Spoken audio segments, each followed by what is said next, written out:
और दोस्तों मैं सिद्धार्थ पटेल आप लोगों के साथ करता हूँ आपके अपने YouTube channel Sidhu tricky math पे। दोस्तों ये रीजनिंग का हमारा पार्ट 9 है। इसके पहले ऑलरेडी पार्ट 1, 2 से पार्ट 7 तक बन चुका है। तो अगर आपने उन वीडियो को नहीं देखा है तो उसका प्लेलिस्ट का लिंक हमने नीचे डिस्क्रिप्शन में साथ ही साथ आई बटन दोनों जगह प्रोवाइड कर दिया है। आप वहाँ से जाकर के उनको भी देख सकते हैं। तो हमारा अभी ये रीजनिंग का पार्ट 9 है और इसमें हमने मोस्ट सेलेक्टेड क्वेश्चन को शामिल किया है साथियों, जो कि आपके एसएससी के एग्जाम में बार बार रिपीट किए गए क्वेश्चन होते हैं। तो चलिए बिना टाइम को गवाए हुए हम करते हैं वीडियो को स्टार्ट। तो हमारा फर्स्ट क्वेश्चन है कि चलना संबंध दौड़ना संबंधवान कौन संबंध क्या होगा। तो देखिए जिस हिसाब से चलते हैं फिर उसका तीव्र रूप क्या हो जाता है, चलने का तीव्र रूप हो जाता है हमारा दौड़ना। ठीक है, यहाँ पे चलने का तीव्र रूप क्या आपको दिया गया है, दौड़ना। उसी प्रकार से पवन आता है, पवन का तीव्र रूप की अगर हम बात करें तो उसके बाद क्या आ जाता है, पवन का तीव्र रूप होता है तूफान। ऑप्शन से नंबर डी इसका करेक्ट आंसर हो जाएगा। जिस हिसाब से चलना का तीव्र रूप होता है दौड़ना, उसी प्रकार से पवन का तीव्र रूप होता है तूफान। तो चलिए दोस्तों देख लेते हैं नेक्स्ट क्वेश्चन। नेक्स्ट क्वेश्चन है कि दी गई समीकरण को संतुलित करने तथा स्टार चिन्ह को प्रतिस्थापित करने के लिए गणितीय चिन्हों का सही क्रम सुनिश्चित कीजिए। तो 40 स्टार 2 स्टार 4 स्टार 3 स्टार 8। तो आपको एक वाक्य बोले तो दे दिया गया है और आपको दिए गए ऑप्शंस में से इसे गुणित प्लस माइनस करके आपको समीकरण को संतुलित करना है।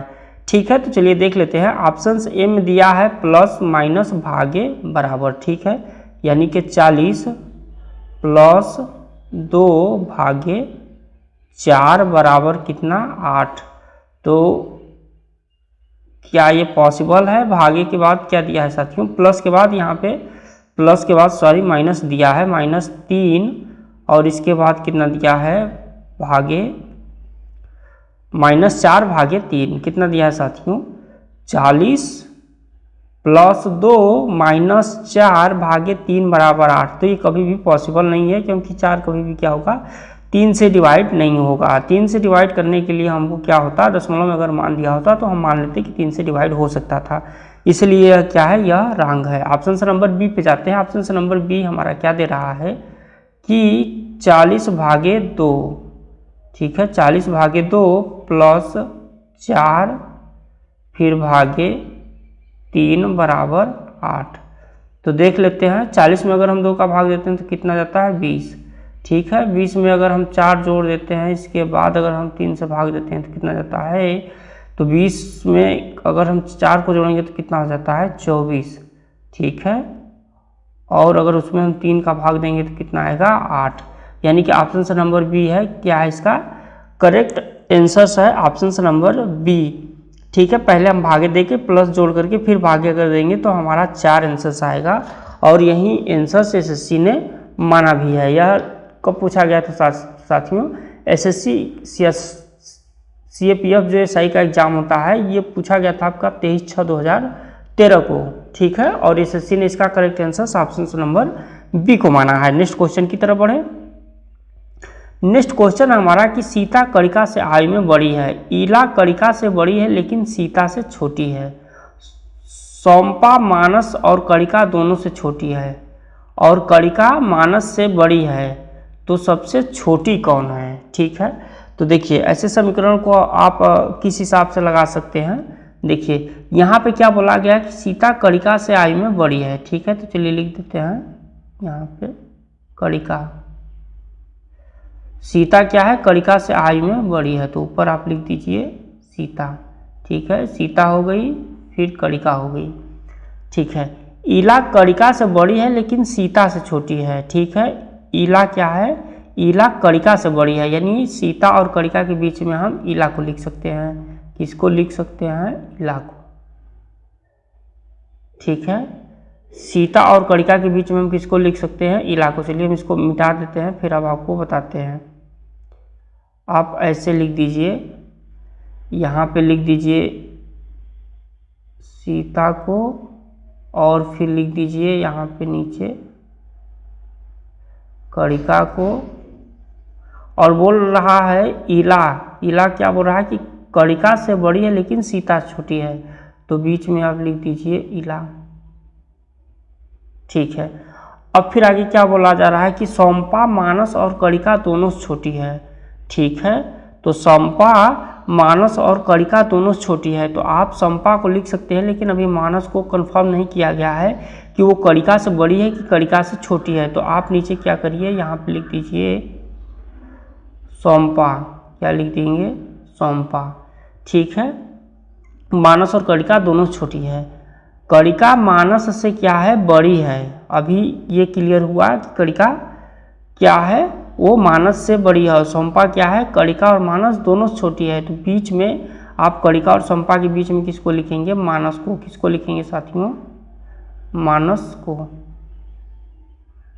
ठीक है, तो आपसे इसमें पूछ रहा है कि सबसे छोटी कौन है, तो सबसे छोटी कौन है, समपा सबसे छोटी है। कौन सबसे छोटी है साथियों, समपा, ऑप्शन नंबर डी। अब आपको इसमें पूछ सकता था कि नंबर 2 दूसरी सबसे बड़ी, या नंबर 2 दूसरी सबसे छोटी, या सबसे बड़ी, ऐसे ही कुछ करके आपको एग्जाम में भी पूछ दिया जाता है कि इसमें सबसे बड़ी कौन है। अभी आपको पूछा गया है कि सबसे छोटी कौन है, तो सबसे छोटी कौन है, ऑप्शन नंबर डी, समपा। और सबसे बड़ी कौन है, सीता। ठीक है, नेक्स्ट क्वेश्चन की तरफ बढ़ें।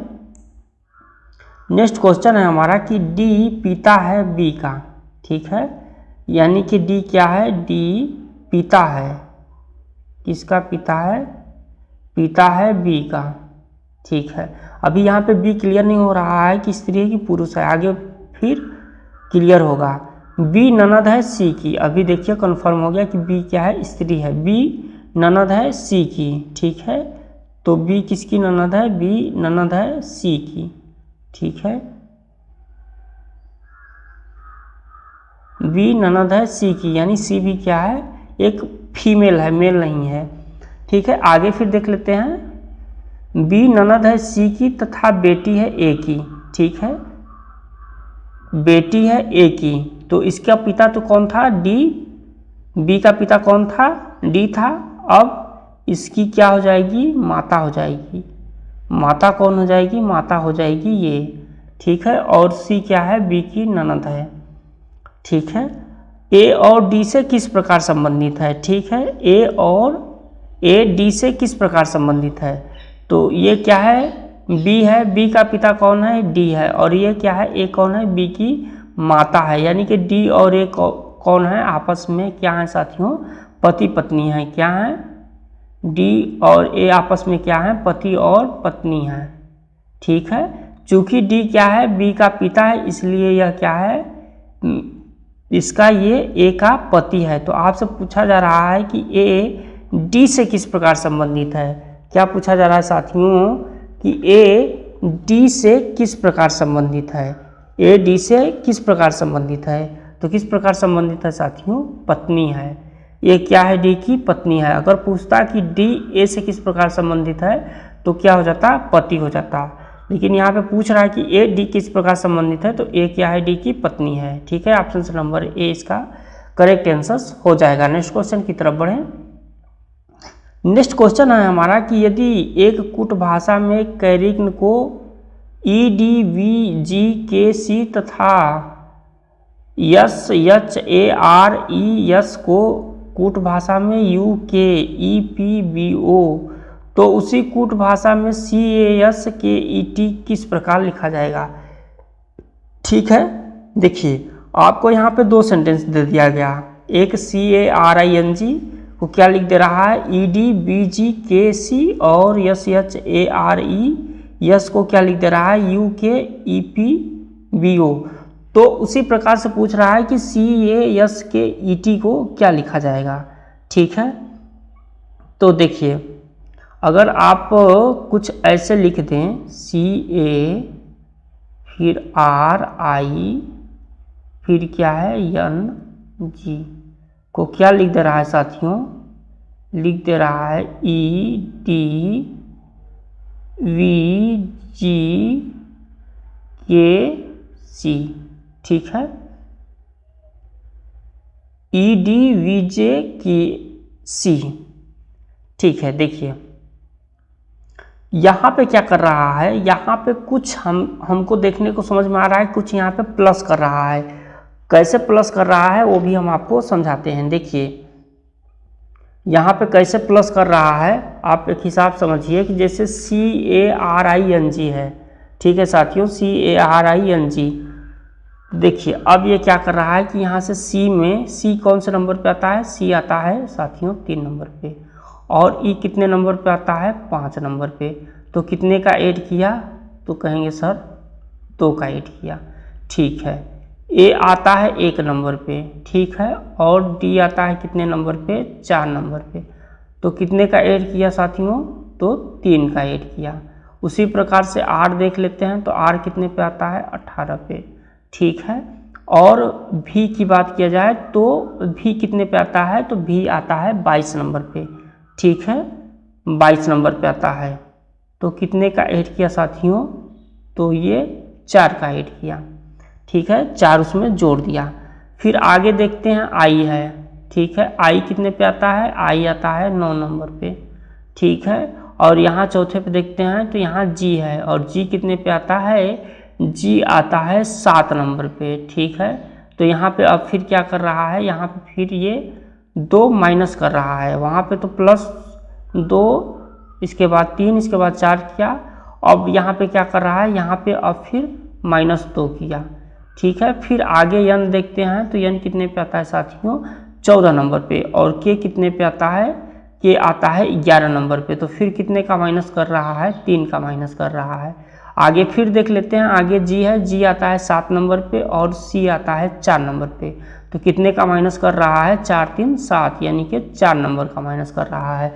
तो फिर आपको समझ में आ रहा होगा कि पहले क्या किया, पहले 2 ऐड किया, फिर 3 ऐड किया, फिर 4 ऐड किया, और इसके बाद फिर क्या किया, इसके बाद फिर -2 किया, फिर -3 किया, फिर -4 किया, ठीक है।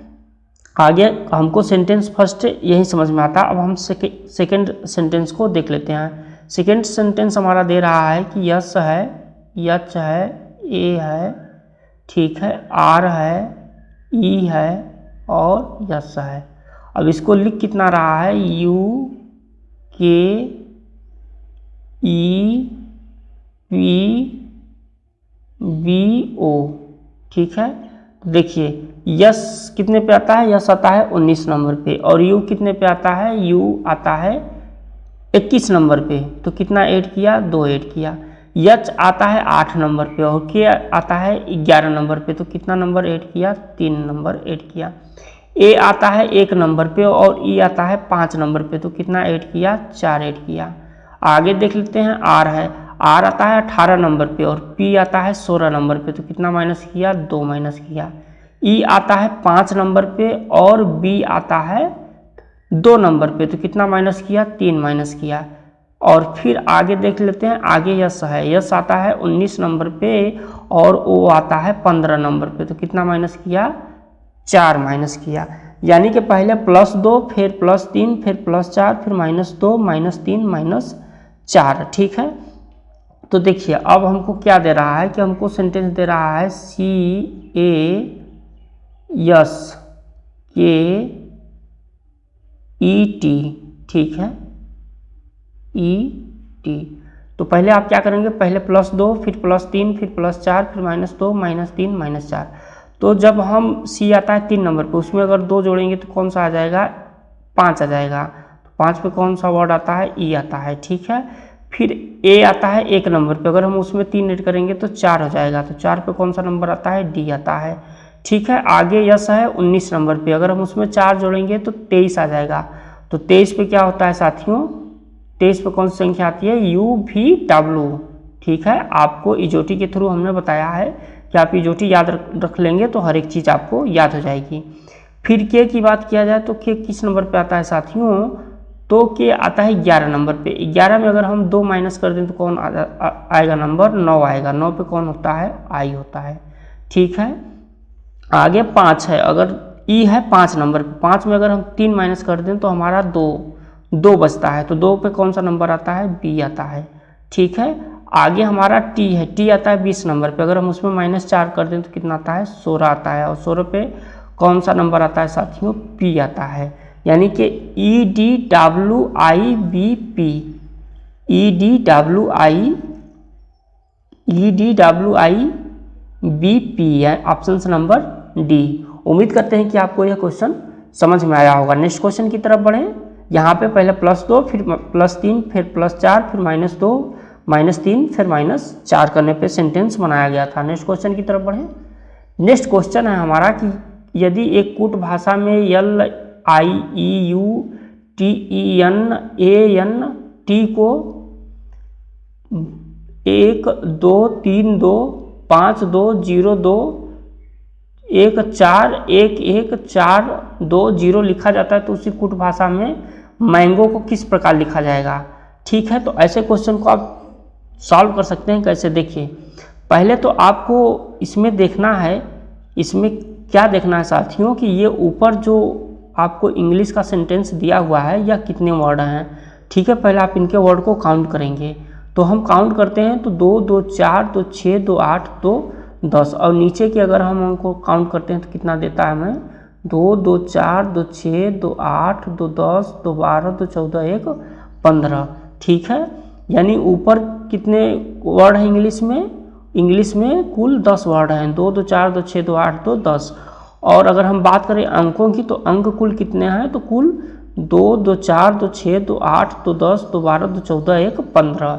यानी ऊपर इंग्लिश में कुल 10 वर्ड हैं और नीचे 1 2 3 4 करके कुल कितने वर्ड हैं? 15 वर्ड हैं। ठीक है, तो देखिए ऐसे क्वेश्चन को एक कोड भाषा में आपको इंगित करना होता है। यहाँ कूट भाषा में प्रत्येक अक्षर को उसके वर्णमाला क्रम के अनुसार निरूपित किया गया है।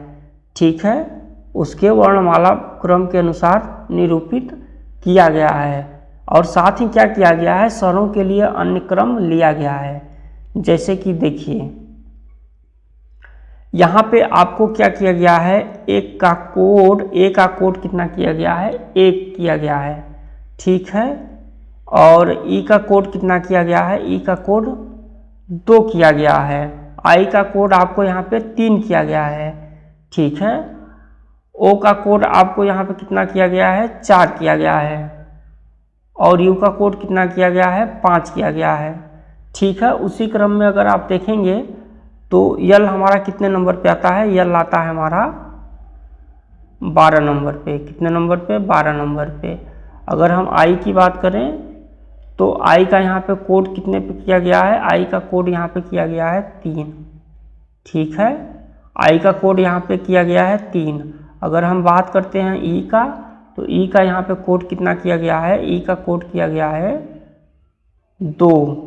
ठीक है, ई का कोड किया गया है यहाँ पे 2। यू की बात किया जाए तो यू का कोड कितना किया गया है, यू का कोड किया गया है 5। ठीक है, अगर आगे हम बात करते हैं टी का, तो टी का कितना कोड किया गया है, टी का कोड किया गया है यहाँ पे 20। ठीक है, फिर ई आ रहा है, तो ई का यहाँ पे कोड कितना किया गया है, ई का कोड किया गया है 2। ठीक है, फिर आगे यन है, तो यन का कितना कोड किया गया है, यन का कोड किया गया है 14। ठीक है, यन, और यन के बाद फिर क्या आता है, यन के बाद आ रहा है ए, तो ए का कितना कोड किया गया है, ए का कोड किया गया है 1। फिर आगे यन है, यन का कोड कितना किया गया है, यन का कोड किया गया है 14। फिर आगे बचता है टी, टी का कोड कितना किया गया है, टी का कोड किया गया है 20। कितना किया गया है, 20 किया गया है। तो उस हिसाब से हमें अब क्या करना है, मैंगो को कोटिबद्ध करना है, यानी मैंगो का कोड कितना होगा। तो मैंगो का अगर हम बात करें तो MANGO मैंगो, तो यम का कोड कितना होता है 13। कितना होता है 13। ए का कोड कितना होता है 1। ठीक है, यन का कोड कितना होता है 14। जी का कोड कितना होता है, जी का कोड होता है 7। और ओ का कोड कितना यहाँ पे दिया है, ओ का कोड दिया है कितना दिया है, 4 दिया है। कितना दिया है साथियों, 4 दिया है। यानी मैंगो को अगर हम कोटिबद्ध करते हैं तो कितना आ जाता है 13 1 14 7 और 4। 13 1 14 7 और 4 कितना आ जाएगा, 13 1 14 7 और 4। ऑप्शन नंबर 20 का करेक्ट आंसर हो जाएगा। यहाँ पे आपको एक कोटिबद्ध में इनको कोट किया गया है साथियों, जैसे कि ए का 1, ई का 2, आई का 3, ओ का 4 और यू का 5। उसी हिसाब से आपको लेफ्टिनेंट का कोट किया गया है, जो कि ऊपर है IEUTENANT, और उसी हिसाब से हमको मैंगो को यहाँ पे कोटिबद्ध करना है। तो इसका करेक्ट आंसर हो जाएगा ऑप्शन नंबर बी। ठीक है, तो आज की इस वीडियो में हमने मोस्ट सिलेक्टेड क्वेश्चन को शामिल किया था साथियों, जो कि आपके SSC एग्जाम में पूछे गए क्वेश्चन थे। तो आज की वीडियो कैसी लगी और ये आप कमेंट बॉक्स में कमेंट करके ज़रूर बता दीजिएगा। अगर आपको किसी क्वेश्चन में डाउट रहता है तो वो भी कमेंट कर दीजिएगा, मैं उसका रिप्लाई ज़रूर दे दूँगा। साथ ही अगर आप चैनल पहली बार विजिट कर रहे हैं तो कृपया चैनल को सब्सक्राइब कर दीजिएगा, वीडियो को लाइक शेयर कमेंट जरूर कर दीजिएगा। चलिए मिलते हैं नेक्स्ट वीडियो में, तब तक के लिए जय हिंद।